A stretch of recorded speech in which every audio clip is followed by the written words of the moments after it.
Halo semuanya, selamat datang kembali di channel ini. Jumpa lagi dengan saya Vicky Himpong. Semoga kalian semua selalu dalam keadaan yang sehat. Seperti biasa, kita akan kembali lagi menyaksikan cuplikan video perpolitikan hari ini. Ada berita-berita terbaru apa yang akan disajikan kepada kalian semua. Semoga ini bisa memberikan tambahan informasi terupdate kepada kalian semua. Sebelum kita masuk ke dalam pembahasan, terima kasih buat teman-teman yang sudah berpartisipasi, berkontribusi. Saya terus suarakan ini karena ya, I am so grateful teman-teman ya. Aku sangat-sangat berterima kasih atas kontribusi kalian untuk meringankan biaya saya pergi ke rumah Pak Jokowi di minggu keempat bulan April ini bersama dengan para kreator lainnya. Saya dari Manado teman-teman ke Solo, kalian tahu itu biaya pesawat terbangnya itu sangat-sangat tinggi. Tapi saya sudah mendapatkan beberapa kontribusi dari teman-teman yang meringankan biaya saya. Buat teman-teman juga yang tergerak untuk berkontribusi, ini nomor rekening saya, ini nomor WhatsApp saya teman-teman. Kita akan segera untuk membahas videonya ini. Ya, ini dia teman-teman. Ompong nggak tuh? Para aktivis di Malang mendapatkan kekerasan setelah aksi massa tolak RUU TNI. Tapi kita lihat dulu, kenapa sampai dia ompong seperti itu? Cerita Neri, apa tanggapan Anda tentang ini? Marah, protes, ke siapa?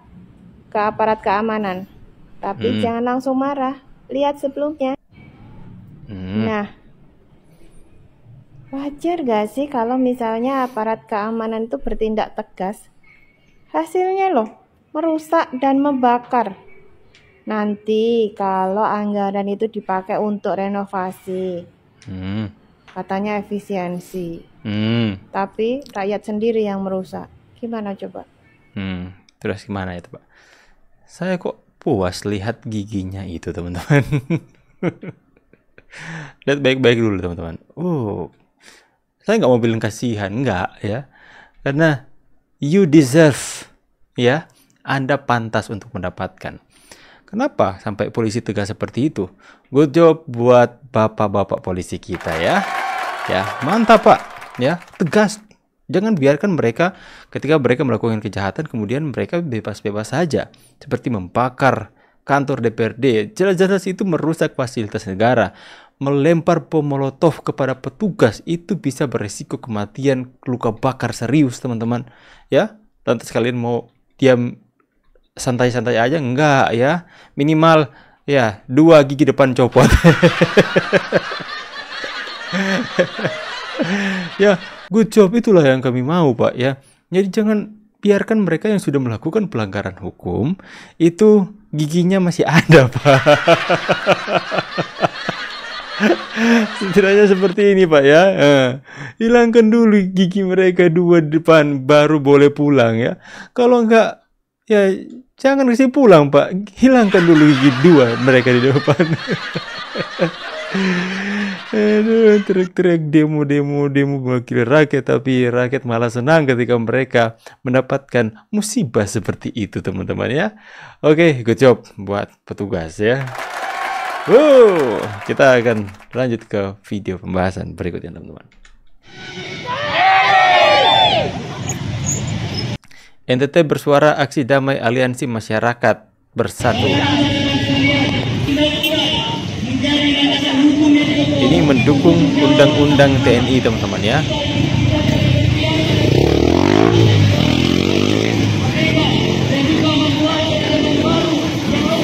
Kami masyarakat NTT menyatakan bahwa mendukung revisi undang-undang TNI.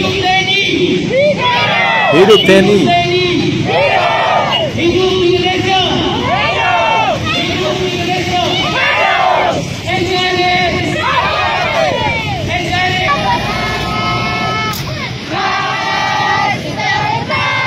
Maju tak gentar.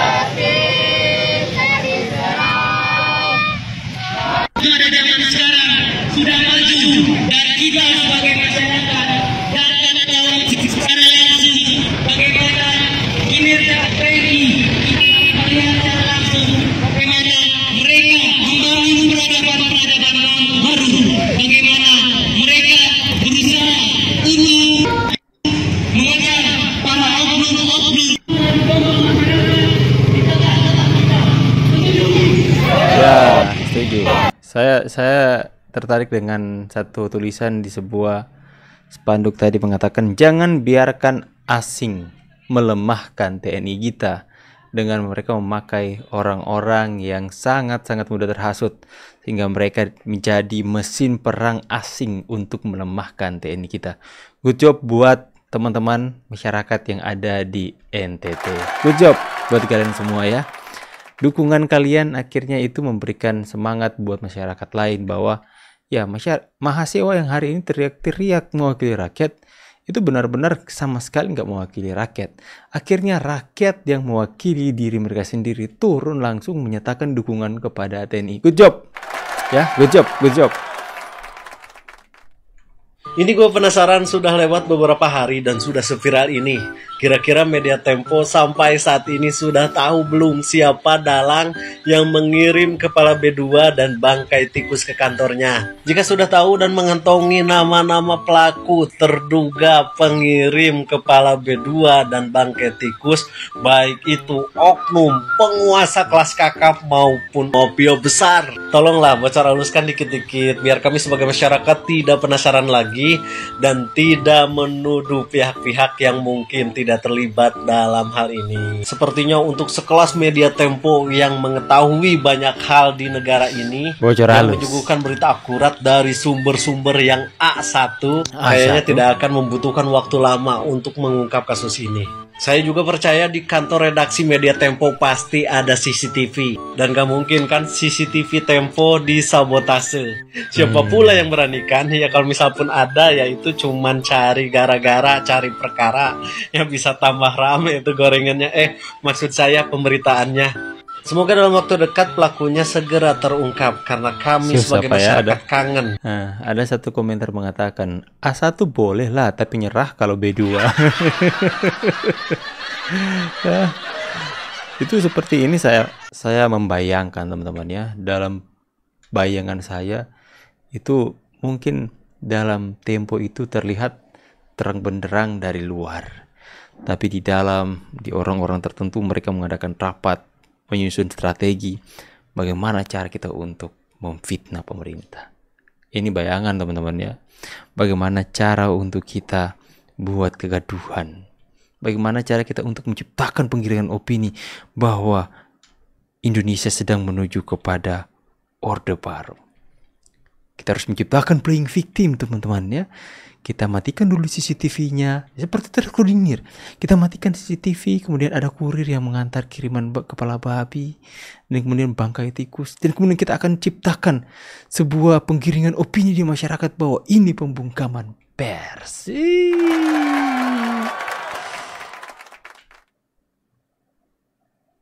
Apa ya? Saya jadi sampai nggak bisa berkata apa-apa, langsung blank teman-teman ya. Kok bisa sejahat itu ya? Tempe. Mereka pikir ini rakyat Indonesia mudah mereka bohong. Ini rakyat Indonesia ini otaknya pintar-pintar bagi pendukung Pak Prabowo, Gibran, dan Jokowi ya teman-teman ya. Ya karena itu orang-orang yang hatinya tidak ditutupi dengan kebencian dan kedegilan kejahatan, makanya dia akan open minded, dia akan terbuka wawasannya, dia lebih akan berpikir secara rasional ya. Makanya kalian pikir kami gampang kalian bodohi. Ya, itu kan jelas-jelas sangat terlihat seperti ada playing victim di dalamnya. Bagaimana teman-teman ya? Coba kalian berikan komentar di kolom komentar ya. Pak Joko Widodo, Anda kan penerima 30 juta per bulan pensiun Anda. Itu semua dari keringat rakyat. Belum lagi Anda mendapatkan Alfa, ya Toyota Alfa, rumah dinas mewah, itu semua dari rakyat. Kenapa nggak bisa berterima kasih sedikit kepada rakyat? Dah. Lantas Anda kenapa? Kenapa Anda itu? Jangan-jangan Anda nggak bayar pajak lagi? Emangnya kenapa sih? Pak Jokowi itu pantas mendapatkan uang pensiun. Dia mantan presiden 2 kali Republik Indonesia. Terus Anda kenapa? Iri hati ya? Dengki ya? Kenapa sih Anda, Pak? Ya? Kenapa sih, Pak? Sebenci itu kepada Pak Jokowi? Ya? Emang kenapa kami rakyat ya? Anda merasa Anda rakyat, kami juga merasa kami rakyat. Dan Pak Jokowi nggak perlu bapak-bapak berterima kasih kepada kami. Kami yang harus berterima kasih sudah pimpin kami selama 10 tahun. Ya, makanya jangan sandingkan diri Anda dengan Pak Jokowi, Pak. Anda mau katakan ini, itu Anda hanya iri dan dengki saja. Kami rakyat Indonesia, bahkan saya mau pergi ke rumah Pak Jokowi untuk ucapkan terima kasih, Pak.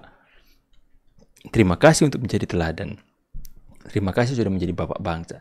Terima kasih selama 10 tahun sudah membawa Indonesia dalam titik yang belum pernah kami lihat sebelumnya.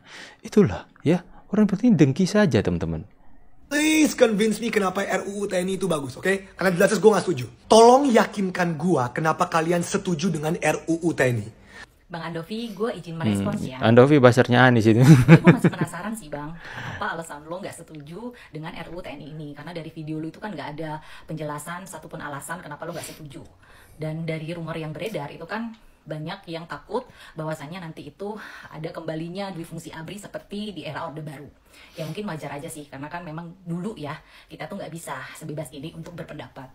Tapi ini POV gue ya Bang ya. Dari apa yang gue tahu dan gue research nih di Orde Baru gitu ya. Dulu memang ABRI ini sangat dominan di pemerintahan. Banyak jabatan-jabatan strategis yang ditempati oleh mereka. Bahkan kepala daerah, kabinet, duta besar, dan ada yang namanya dulu itu fraksi ABRI di parlemen. Dan saking dominannya, itu kita warga sipil sampai untuk mengemukakan pendapat aja sampai nggak berani gitu. Dan setelah adanya reformasi, aturan tentang TNI ini kan dibuat melalui Undang-Undang Nomor 34 Tahun 2004 mengenai TNI. Dan ini saat itu disahkan oleh Ibu Megawati Soekarno Putri. Dan di dalam pasal 47 itu kan disebutkan ada 10 kelembagaan kementerian yang bisa diduduki oleh pejabat aktif TNI. Nah, berarti kan ini kita sudah jalan 20 tahun ya. Sudah jalan 20 tahun. Dan selama 20 tahun ini, menurutku kita masih bisa berpendapat bebas dan sangat jauh dari yang namanya Orde Baru. Dalam RUU TNI ini ada penambahan 6 kelembagaan atau kementerian yang bisa diduduki oleh pejabat aktif TNI. Dan kalau gue lihat nih dari 6 ini, menurut gue sih memang masih relevan ya dengan TNI gitu. Jadi ya itu POV gue Bang ya. Cuman gue memang agak nggak setuju dengan rapat yang diadakan di hotel dan di weekend. Nah mungkin sekarang Bang Andovi bisa meyakinkan gue gitu ya untuk tidak setuju dengan RUU TNI ini. Apa penjelasan dan alasannya gitu ya. Karena kan kita di sini mau sama-sama belajar gitu ya Bang ya. Makasih Bang Andovi. Ngaku mahasiswa intelektual, tapi bagaimana mereka ini berdemo sampai merajia sampai ke rumahnya Kodim? Apa mereka ini belajarnya di mana gitu loh? Sama si Anis belajarnya. Oh, Pak, aku jadi ngantuk dengan musik pianonya, Pak. Oke, teman-teman semua ya. Jadi, ya sebenarnya mereka hanya mau mencari alasan saja untuk membuat kegaduhan. Sebenarnya kan tanpa viralnya RUU TNI ini saja, mereka sudah melakukan demo kan sebelumnya. Cuma mereka mendapatkan kesempatan saja. Dulu kan mereka demonya ke sebelum RUU TNI ini viral, mereka kan demonya ke efisiensi anggaran dan makanan bergizi gratis. Ya.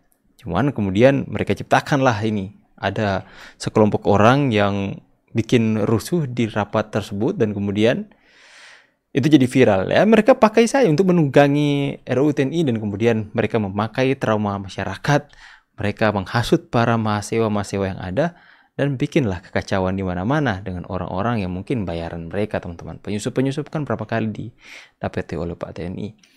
Jadi kalau kita melihat di undang-undang TNI itu tidak dirubah, hanya direvisi. Namanya kan juga revisi teman-teman. Ya. Ternyata 11 kelembagaan yang bisa ditempati oleh pemerintah itu sudah ada sejak 20 tahun yang lalu. Hanya ditambahkan beberapa saja yang masih relevan seperti yang Kak tadi sampaikan. Relevan dengan karakter atau tugas dari TNI itu sendiri ya. Tidak banyak-banyak kok teman-teman. Sebenarnya ini mereka mempergunakan hanya karena mereka mau menunggangi trauma-trauma masyarakat tentang dui fungsi ABRI teman-teman. Tapi so far selama ini kita bebas berpendapat. Bukan hanya bebas berpendapat, banyak yang memaki-maki presiden kok hari ini. Malahan banyak juga orang-orang yang mengatakan ya udah kita kembali saja ke peraturan-peraturan zaman Orde Baru kalau demokrasi yang mereka gunakan hari ini adalah dengan cara memaki-maki orang lain, memaki-maki presiden dan sebagainya. Itu kan nggak relevan dengan undang-undang yang ada juga, teman-teman. Bagaimana pendapat kalian semua? Silahkan tulis di kolom komentar. Ya, sekali lagi buat teman-teman semua yang sudah berkontribusi di channel ini, yang sudah mendukung, saya ucapkan terima kasih banyak. Semoga Tuhan balas berkat kalian berlipat kali ganda. Dan juga buat teman-teman yang mau berkontribusi, di sini ada nomor rekening saya, ada nomor WA saya.